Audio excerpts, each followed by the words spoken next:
My dear brothers and sisters and viewers of IQRA TV, welcome to another edition of Real Talk. We come into your homes every week with different topics and different subjects, particularly subjects and topics that are of interest to our members and viewers of within the Muslim community, as well as sometimes we know that there are other non-Muslims also who watch this program as well. Today we bring to you something that is unique and in a bit of a sad reflection that we have been touched with by the sudden loss of Hazrat Maulana Yusuf Mutala Sahab, the principal, the person who established Darul Uloom Bari, the first Darul Uloom in this country.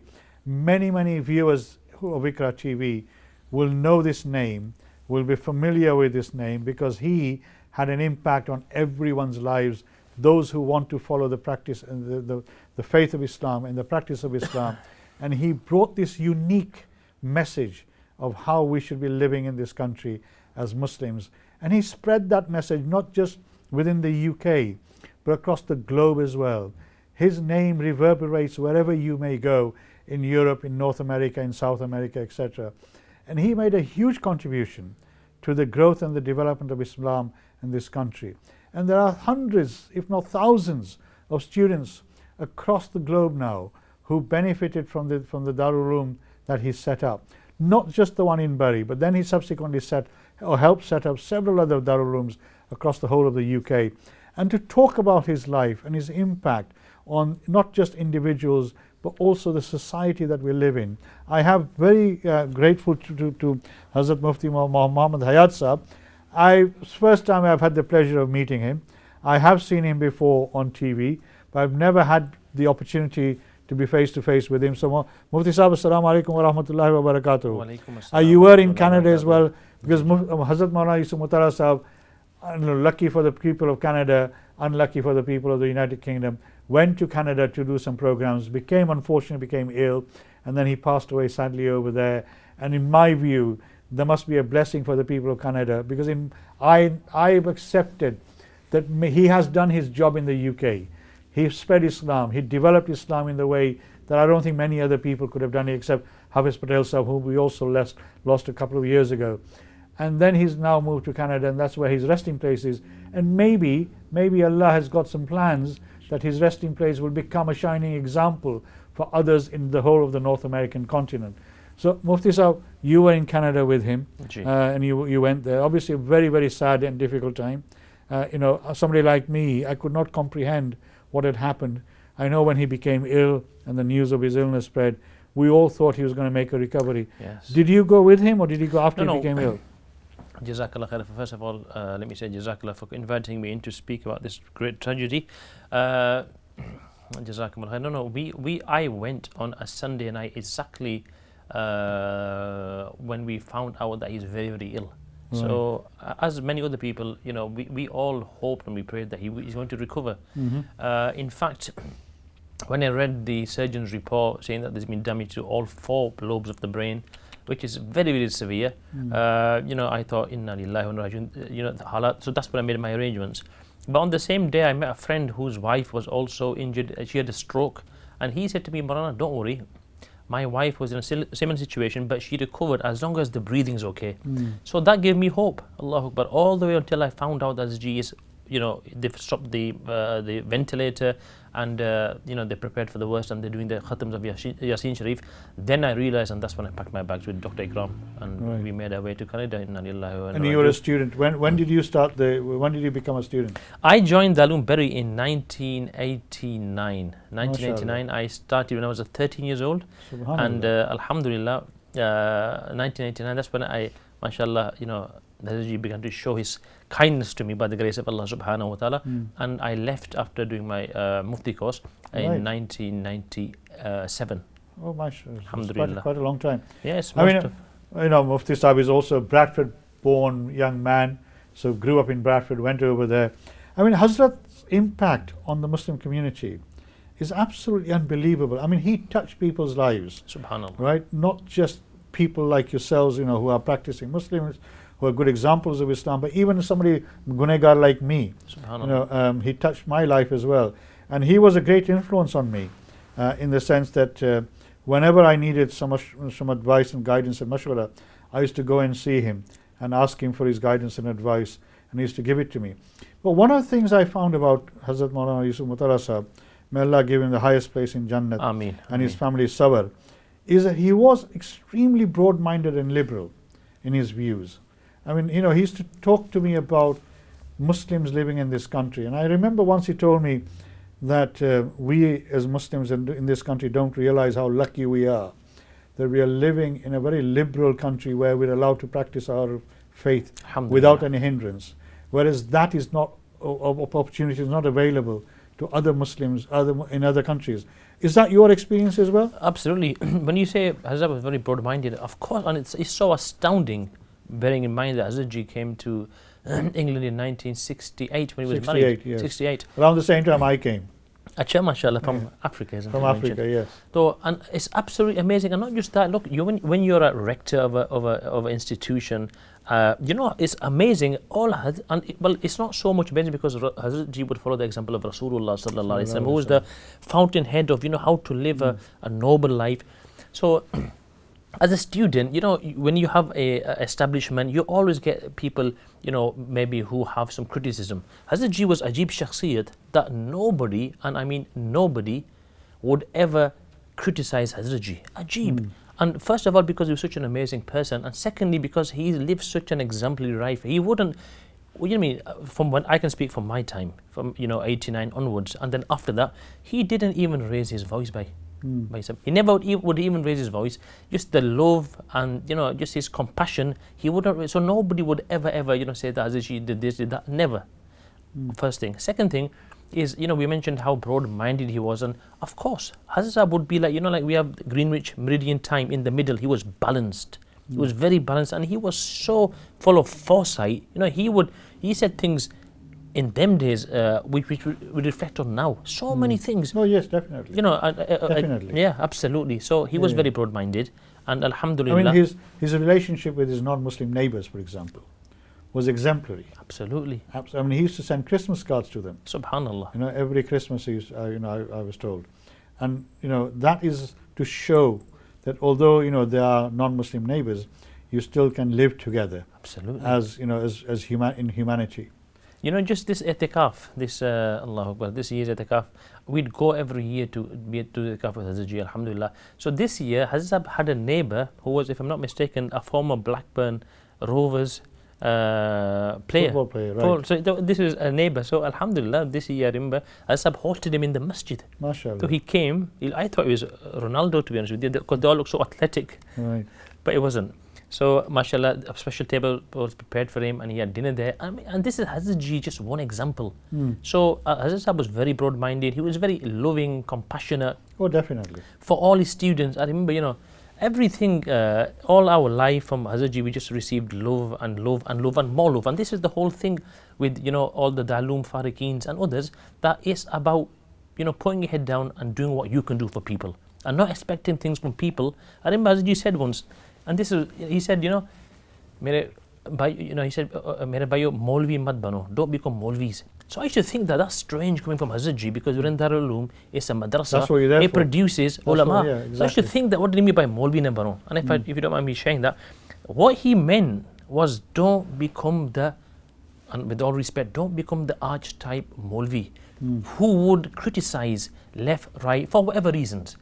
Become a decent human being who follows the practice of Rasulullah and don't do tanqeed. And this is why you'll see, alhamdulillah, the ulama, all our ulama, alhamdulillah, they don't criticize anybody. They just do what they're doing, and they persevere. And this is Azhab's mission, that do and reflect the deen of Rasulullah sallallahu alaihi wasallam and be a good example. No matter which way waves are coming towards you, or what barriers you face, you can only do this by having the love of Allah and Allah's Rasul, and this fountainhead of love that came from our Hazrat Ji. So as Maulana Ibrahim Sahab will probably explain when he's here, who are khulafa. For our viewers, let me say Maulana Ibrahim Sahab could not join us until slightly later on.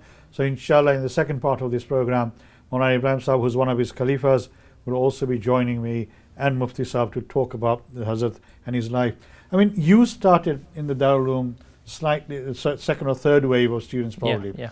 I mean, he started this Darul Uloom with 8 young students, Yes. but there was nothing, basically it was a shell. It was, the living conditions were absolutely atrocious. And he made this huge sacrifice. Absolutely. And he took on this challenge. I mean, how, in your opinion, did he manage to do all that?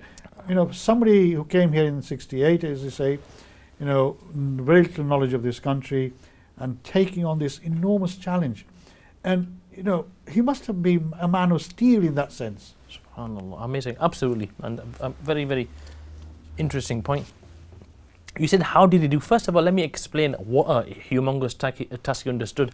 The loom was purchased in, 78, I think, for £116,000. Enormous amount of money. And to illustrate how enormous amount of money it was, just to mention one of our friends, one of his speeches, he said that at that point his mother and father bought a house for £7,000. Probably, yeah. So one house for 7,000 and then 116,000, and then alongside this, you've got other responsibilities. It's been vandalized. You've got to fix it. You've got students to bring in, all these things, and still running the madrasa. Amazing. So how he did it, in my thing, is some people are born to do certain actions, and Hazrat, in my opinion and my friend's opinion, is 1 in 7 billion people. He was born for this. 1st of Muharram, Monday he was born. 10th of he was born in what do you call it, in Muharram, and he passed away in Muharram. Monday and Monday. These things you can't. And then if you know this person and you know the level of his sainthood, and I don't know, only the people who know this will understand this. He was unique. His life, the way he lived his life, his spirituality, he drenched spirituality. And you know this because you mentioned you're very close to him yourself. He oozed spirituality, and he died. He lived like a, if it's not a like a, a kind of a mystic. He lived like a mystic, and he was passed away accessible. like a mystic. You see, of course, sometimes mystics are inaccessible to the ordinary person. And somebody gunegar like me, I mean, I found him very accessible, and I used to ring him on a Sunday and say, Hazrat, what are you doing? He used to say, Iqbal bhai, if you want to come, I'm on my own. There's nobody here, you come. So I used to go there and spend some time with him. SubhanAllah. And that is when we used to have one-to-one, conversations with him. And I found him to be extremely humble, as you said. A man who was, did not need many worldly goods and items around him. Amazing. But he was, like you say, focused around one objective. And that is to develop the Darul Uloom, create people like yourselves who can then go out and spread Islam, and teach others as well. Unfortunately, I missed out on that teaching to a certain extent. But I mean, in my life, he played a very important role as well, because when I was invited by Her Majesty the Queen to become a Deputy Lieutenant for the County of West Yorkshire, I met Hazrat and I asked him for his advice and guidance. And I said, I've been invited by Her Majesty the Queen. In your opinion, should I take up this role or not? And he said, please do. Make sure you do. Don't turn it down. And he gave me his reasons why he thought I needed to do it and should do it. I won't go into that detail. But I mean, he also was a man of great vision, wasn't he? I found him to be a man of enormous vision. He thought about things 20, 30, 40 years ahead. Right? Most ulamas are talking about the here and now. And he was thinking about years ahead, Yes. about the future generation. How are we going to connect with them? How are we going to bring them to the fold of Islam? And I mean, you were a young student, 13-year-old. Did that sort of method, or his spiritual well-being around that, his methodology, etc., did that impart onto you as well? Absolutely. Hazrat, just by his nature and the way he, structured the Lumberi, like, it was like an upper, upper class grammar school. Alhamdulillah, it matured us beyond our years by the grace of Allah subhanahu wa ta'ala. And we knew what our reason was in life. It was to earn the pleasure of Allah subhanahu wa ta'ala, and to be, just to be a decent Muslim who has perceptions, who isn't, under any illusion or delusion. He knows where he stands, and he knows how to benefit, humanity at large. So, to answer your question, yes, we the way Hazrat Sahib taught us, as I mentioned at the beginning, was that first of all, harm nobody, not with, and again the teaching of Rasulullah, not with your tongue, not with your physical aza, with your physical organs, and certainly not with your face. And that was, as basic as it sounds, that was the foundation. Don't harm anybody. किसी को तकलीफ ना पहुंचाओ, and don't expect things from people. Just put your head down and do your work. That's why when I mentioned that, he said, don't be Molvi, in the sense that, without respect, that don't be the archetypical people who go and then cause who can potentially cause Criticize and issues. divide, yeah. So just want to go back to what you said initially. I did say that certain people are born for this task, but the second thing I wanted to say was that Hazrat G was, his nisbat with his own Sheikh, Hazrat Maulana Muhammad Zakaria, Rahmatullahi Muhajir Madni, Nawar al-Marqadahu, was like, it was like an open fountain that just engulfed everybody who knew Hazrat G. And this nisbat that our Hazrat G had with his Sheikh, continued after the demise of Hazrat Sheikh. And this, as you know, if you know the system of mysticism and tasawwuf, it gave Hazrat such an impetus. And this is what, in my personal opinion, that's my opinion, drove Hazrat Ji. The love inside him, and it was all about love. Hazrat just, effused this love to everybody. And when you have this love, this is it, like, we have our Hazrat Ji's other khulafa as well, and they all have this love inside them. If you want the single denominator between all our ulama, by the grace of Allah, is the love they have. And deep down in the Quran, Bismillahir Rahmanir Rahim, the most merciful, the most compassionate. So this compassion is what drove Hazrat Ji for our sake and for the wider community. And his vision was this, that the whole humanity, every single man, woman and child benefits from the pure, peaceful teachings of Islam, where they can live their life happily and have eternity to enjoy paradise. So, some of the work that Hazrat Ji mentioned to me, for example, about community cohesion. He was a great believer in establishing good relationships with our non-Muslim communities as well, and your neighbors.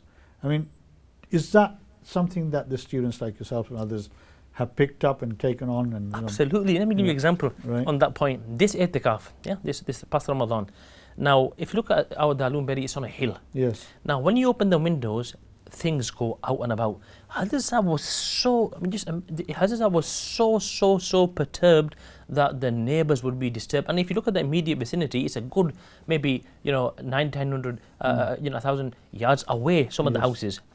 And sometimes they're only there for holidays. Hazrat said, I didn't want to like he'd normally speak on after Isha, after Tarawih. He said, I don't want to speak because we have the long nights and my voice will go out the window. Now that impacted me amazingly, because at the end of itikaf, just before I came back to Bradford, we went up the hill, Dalum Hill.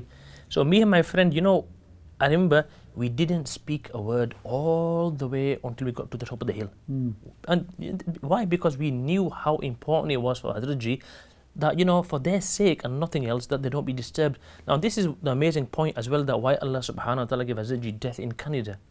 First of all, they're very, very fortunate, and it's an amazing country. Oh yes, it is. But secondly, it saved, and this might be a very, very mild point, but it certainly saved, and I'm so sorry for Hazrat Ji's death and the fact that our Khalajans had so much taklif and they had to go to Canada, but this is Allah's decree. But it certainly saved the neighbours from, so much taklif. And Hazrat Sahib, his life was this, and that's what impacted, is that don't give any form of any physical, mental, psychological, abuse really to anybody. Any taklif, Muslims whatsoever. A Muslim. But why are we then sometimes not the best practitioners of this? It breaks my heart. When you go to the masjid, you see people parking all over the place. They don't care about other people, whether they're being blocked or not. And so I agree that Hazrat sort of made it very clear that to live like a good Muslim, do what you've just said you need to do.